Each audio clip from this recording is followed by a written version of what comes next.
कैसे हैं आप सब? एक बार फिर से आपका सबका स्वागत है ऑल कम्युनिकेशन के पीवाईक्यू की सीरीज़ में। ये हमारी कम्युनिकेशन की जो पीवाईक्यू की सीरीज़ चली, इसमें हम 2004 से लेकर के 2025 तक के जो पीवाईक्यूज़ आए हुए हैं यूजीसी नेट के पेपर 1 में, वो सब कवर करेंगे इसमें। और अभी तक की हम 120 क्वेश्चंस कर चुके हैं कम्युनिकेशन की सीरीज़ में, और आगे आने वाले टाइम में हम और 10 क्वेश्चंस हर एक वीडियो में करते जाएंगे। इसके अलावा हम रिसर्च एप्टीट्यूड, टीचिंग एप्टीट्यूड और जो हमारी मैथमेटिकल रीजनिंग की वीडियोस हैं, वो भी हमने अपलोड कर दी हैं बहुत सारी। तो आप जा कर के प्लेलिस्ट में देख सकते हैं, और चैनल को सब्सक्राइब ज़रूर करें, ताकि जब भी हम वीडियोस अपलोड किया करें तो आपको नोटिफिकेशन जल्दी मिल जाए और आप उसको देख सकें और अपनी तैयारी को बेहतर से कर सकें। तो जैसे ही कोई हमारी यूनिट एक कंप्लीट हो जाएगी या बहुत ज़्यादा क्वेश्चन हो जाएंगे, तो हम दूसरी यूनिट पे स्टार्ट कर देंगे। आप कमेंट करके बताना कि कौन सी यूनिट में आपको ज़्यादा प्रॉब्लम हो रही है। देखते हैं हमारा पहला क्वेश्चन आज की वीडियो का। Aspects of the voice other than the speech are known as, कैसे जाने जाते हैं? फिजिकल लैंग्वेज, पर्सनल लैंग्वेज, या पैरा लैंग्वेज, या डिलीवरी लैंग्वेज। तो हमें इसमें बताना है कि जो एस्पेक्ट्स ऑफ वॉइस हैं other than speech are known as क्या है? फिजिकल लैंग्वेज, पर्सनल लैंग्वेज, या पैरा लैंग्वेज। तो गाइस, इसका जो राइट आंसर है वो दैट इज पैरा लैंग्वेज। इस तरीके की चीज़ों को, जो अदर देन वॉइस वाली चीज़ें होती हैं, उसको हम बोलते हैं पैरा लैंग्वेज।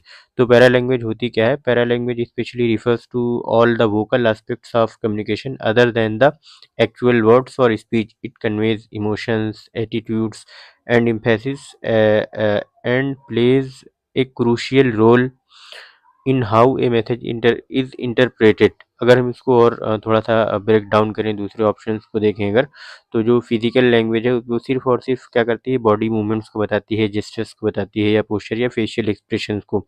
और जो पर्सनल लैंग्वेज है, it is not a standard term in communication studies. But जो हमारी जो पैरा लैंग्वेज है, इट इंक्लूड्स बहुत सारी चीज़ें इसमें होती हैं। Tone of voice, pitch, volume, speed of speaking, जैसे मैं अभी बोल रहा हूँ कम या ज़्यादा स्पीड से, pause and silence, stress and intonation. तो इस तरीके की जो सारी चीज़ें होती हैं वो पैरा लैंग्वेज का पार्ट होती हैं।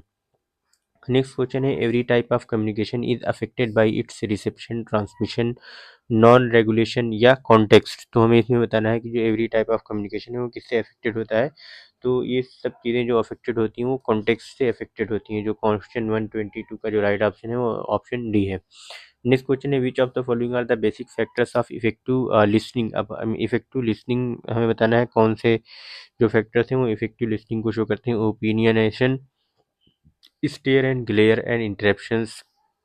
देखिए, कभी भी जो जो इंटरप्ट करने वाला लिसनर होता है वो इफेक्टिव लिसनर नहीं बन पाता, या वो इफेक्टिव लिसनिंग नहीं होती, या अग्रेसिव क्वेश्चनिंग भी नहीं होगी, या continuous cues and frequent movement भी नहीं होना चाहिए। मी टू इज़म या ग्लेंसिंग साइडवेज, इधर उधर देखना, ऑफरिंग एडवाइस बार बार। तो जो मी टू इज़म यानी मैं भी बार बार कहना है कि अच्छा ये भी तुम्हारे साथ हुआ, मेरे साथ भी हुआ। तो इस तरीके की जो चीज़ें होती हैं वो इफेक्टिव लिसनिंग में नहीं आती हैं। इफेक्टिव लिसनिंग में क्या आता है? It acknowledgement of thoughts, reflection and asking open questions. तो इस तरीके से गाइस जो हमारा राइट आंसर है वो है ऑप्शन डी 123 क्वेश्चन का। मैं आपको एक बार फिर से बता दूं, अगर आपने हमारी ये जो मैंने अपना एक्सपीरियंस शेयर किया है यूजी नेट जेआरएफ क्रैक करने का, वो जा करके हमारे चैनल की होम पेज पर के देख सकते हैं कि मैंने किस तरीके से यूट्यूब से और सेल्फ स्टडी के थ्रू नेट जेआरएफ क्लियर किया था। तो आप भी, अगर आपको अच्छी लगें कुछ चीज़ें, तो उससे लेकर के आप अपना स्कोर 220 प्लस ला सकते हैं। मैं अभी पीएचडी कर रहा हूँ जामिया मिल्लिया इस्लामिया से, तो किसी दिन आपके साथ अपना एक्सपीरियंस शेयर करूंगा, तो आप देख लेना कि जामिया में पीएचडी का एनवायरनमेंट कैसा है, एकेडमिक लाइफ कैसी होती है एक पीएचडी स्कॉलर की। तो वो सारी चीज़ें मैं आपके साथ डिस्कस करूंगा। देखते हैं हमारा नेक्स्ट क्वेश्चन क्या है। Identify the important element of a teacher has to take cognizance of while addressing students in a classroom, avoidance of proximity, voice modulation, repetitive pause, या fixed posture। तो इसमें जो हमारा देखना है कि कौन सा क्वेश्चन जो आंसर है वो सही है क्वेश्चन 124 का, that is voice modulation is important element of teacher. Next question है हमारा, देखते हैं क्या है। Imagine you are working in an educational institution where people are of equal status. Which method of communication is best suited and normally employed in such context? Horizontal communication, vertical communication, या corporate communication, या cross. तो इस तरीके के communication को बोलते हैं horizontal communication, जहाँ पर लोग इक्वल स्टेटस के हों या एक ही तरह के लोग काम कर रहे हों, तो ऐसा कम्युनिकेशन कहलाएगा हॉरिजॉन्टल कम्युनिकेशन। या इक्वल स्टेटस के लोग जब भी हों तो वहाँ पर हमें हॉरिजॉन्टल कम्युनिकेशन करना चाहिए। और जो वर्टिकल कम्युनिकेशन होता है वहाँ पर अनइक्वल जो स्टेटस के लोग होते हैं उनके बीच होता है, जैसे कि एम्प्लॉई मैनेजर, मैनेजर से जो आपका एक तरीके से सीईओ हो गया। तो जो हायरार्की होती है, हायरार्की बेस्ड कम्युनिकेशन होता है वो वर्टिकल कम्युनिकेशन होता है, और जो हायरार्की बेस्ड नहीं होता है यानी इक्वल स्टेटस के लोगों में होता है उसको बोलेंगे हॉरिजॉन्टल कम्युनिकेशन। नेक्स्ट क्वेश्चन है, what are the barriers to effective communication? Moralizing, being judgmental, and comment of consolation, dialogue, summary, and self review, use of simple words, cool reaction, and defensive attitude, personal statements, eye contact, and simple narration। तो जो barriers हमें पूछा है, हमें कभी भी जो है वो फीचर्स पे क्लिक नहीं कर देना है। कई बार इस तरीके से हमारे क्वेश्चन गलत हो जाते हैं, बहुत सिंपल सीधे क्वेश्चन। तो हमको जो बैरियर्स होते हैं इफेक्टिव कम्युनिकेशन में बताने हैं, तो जो मोरलाइजिंग है, बीइंग जजमेंटल है, या कमेंट ऑफ कंसोलेशन है, इस तरीके की चीज़ें हमारे लिए बैरियर ऑफ कम्युनिकेशन का काम करती हैं। बाकी ये जो चीज़ें हैं, dialogue, summary and self review, ये सब चीज़ें हमारे लिए एक तरीके के लिए वो इफेक्टिव कम्युनिकेशन का पार्ट होते हैं। नेक्स्ट क्वेश्चन है, using the central point of the classroom communication as the beginning of a dynamic pattern of ideas is referred to as systematisation, problem orientation, ideal protocol, idea protocol, या mind making. तो जब भी हम use करते हैं central point of the classroom communication, तो इसके हमें इस प्रोसेस को पूरे बोलते हैं माइंड मैपिंग।